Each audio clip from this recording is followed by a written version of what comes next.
Good to have you along on today's Doug Wright Show at KSL News Radio.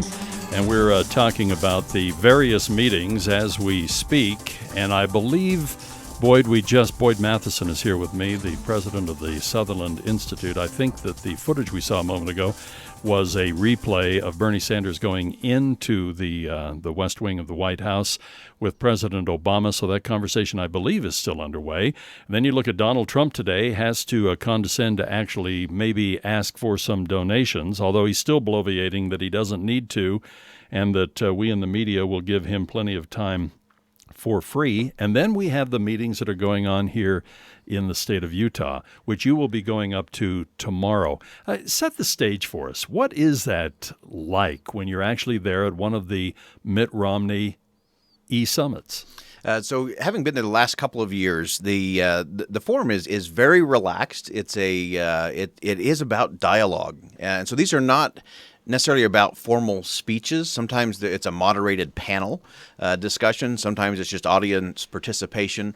But it really is about what I think is America at its core, and that is big ideas and let them compete in the marketplace of ideas. And it would be fantastic if we could get our politics to actually follow suit in that space. Because when that happens, it's exciting. It's exciting to be a part of. It's where I think real leadership happens. Real leaders are able to bring great minds together, powerful personalities together, and to get them to focus on big ideas and big solutions to the challenges we face as a nation. How many people attend, and how big is the venue? I don't know if this is a secret enclave or, but I'm trying to envision it, because I look at Speaker Paul Ryan. I look at somebody like even Leon Panetta, who's going to be there, our former defense secretary, former Secretary of State James Baker. I look at Senator Ben Sasse from Nebraska, Senator Tom Cotton from Arkansas, a lot of business people, including tech CEO Meg Whitman and others. So how does it work? How big is the group? The group kind of comes and goes as the day goes along, but there's several hundred in there, but it's kind of a theater in the round style. So everybody's kind of looking at each other, and whoever is presenting or speaking is in the center. At least that's how it's been in past years. But it's just a great opportunity. I remember watching Paul Ryan last year, and him, sharing some great ideas and talking about the need for the Republican Party to shift gears from what we're against to what we're really for as an agenda. And it's been fun to watch him work that through. Now he's ascended to the Speaker of the House, and I think he's done a really important thing in terms of this agenda that he is rolling out, this Confident America agenda, which I think is something the country should really be talking about, as opposed to whether a judge could make a decision because of their ethnicity. Mm-hmm. Is this in a business environment or kind of like a conference area? Or? Yeah, it's in a conference area, but it is kind of staged, so everybody has a good view. There's no bad seats in the house, except for staff, which is where I usually was. Right. But it really does foster, the whole idea is to foster dialogue, and to me, that's the exciting part of it. As I was reading some of the articles on this, some were from CNN, some were in our local papers, but one of the questions asked here is how much of the dialogue will be about how do we deal with the Trump factor? And many people have even speculated that, not necessarily even with this meeting, but other meetings where they're basically saying, okay, we have to write this one off. What do we do in 2020? Others, and you and I chatted about this just briefly off the air, some are going, well, we already have someone who was a Republican who is now self-labeled as a libertarian in the form of Governor Gary Johnson, who will be joining me next week on the program and bases his campaign out of Salt Lake City. He was the Republican governor of New Mexico. I argue that he's more Republican than Bernie Sanders is Democrat. You look at Rand Paul, you look at Ron Paul, others who are clearly libertarian, especially with Ron Paul, but labeled himself as a Republican to kind of have a voice. Are there opportunities here for, first of all, just writing this one totally off and talking 2020, or seeing if there could be something to salvage, even if it's just to make a statement with Governor Johnson? So two parts to that. So the front half is what at Sutherland we call the first Wednesday of November. And I think this is really not about is there a way to stop the Trump train? I don't think that's going to be the discussion at all. It's really going to be that first Wednesday discussion of we're all going to wake up, and whether it's Trump or Clinton or who knows what else could happen in a crazy year like this. Right. But what do we do? Because the issues that we face as a nation really aren't dependent on who's sitting in the White House and who's walking into the West Wing, or even who's in control of Congress.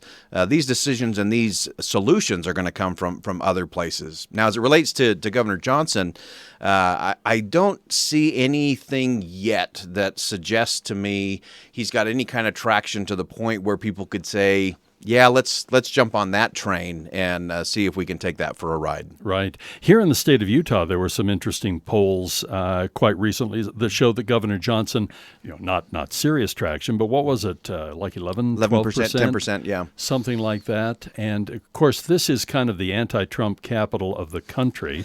I can remember when I think it was McCarley who told me, Mike McCarley said that West Virginia polled highest for Trump, Utah polled lowest for Trump. I took a lot of pride in that, by the way. Absolutely. But with this being such a non-Trump entity, I think the speculation was in the article that we probably both read was, could Gary Johnson not win Utah, but take enough dissatisfied Republicans, independents, libertarians that would actually deprive this from being a red state and steer it to Hillary Clinton? And the thinking is that she couldn't win Utah on her own. It would take a third-party candidate to hand it to her. It would, and it would take an enormous effort. I think the Johnson campaign would have to basically totally move in and totally focus on Utah, Arizona, and Idaho to make that a reality. I think he's in that 10 to 12 space. I don't know that it will move a lot past that, and I certainly don't think it's going to be enough to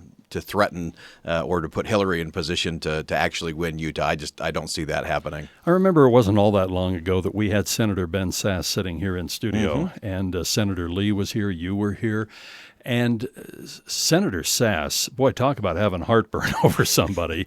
Senator Sasse is having some real heartburn over Donald Trump. Senator Sasse's name has been touted quite openly of maybe being that guy who could step up and make a third-party run.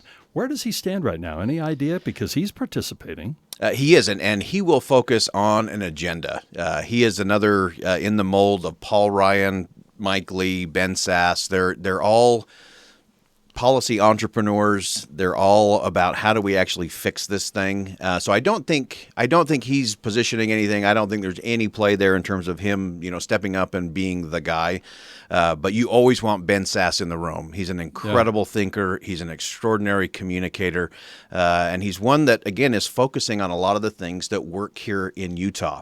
You mentioned that, Utah took great pride in being the the place that, supported Trump the least. And I think it's because things are working here, because we have a set of principles and a set of policies that work. And we have a congressional delegation that is punching way above its weight in terms of influence.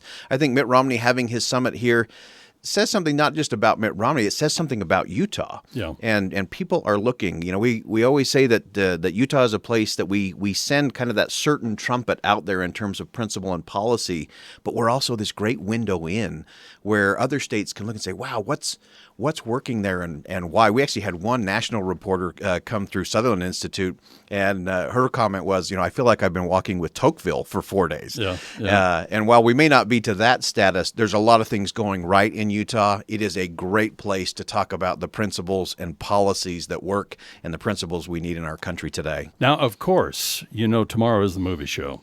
And since you are going to be up at the big confab tomorrow, if any of these guys want to be on the movie show, just hand them the phone. There's a few of them that I'm sure would like some starring roles in some different things. Or they can just go, please get me out of here. I can't talk about Trump anymore. Let's talk about the movies. Boyd, I really do appreciate your insights.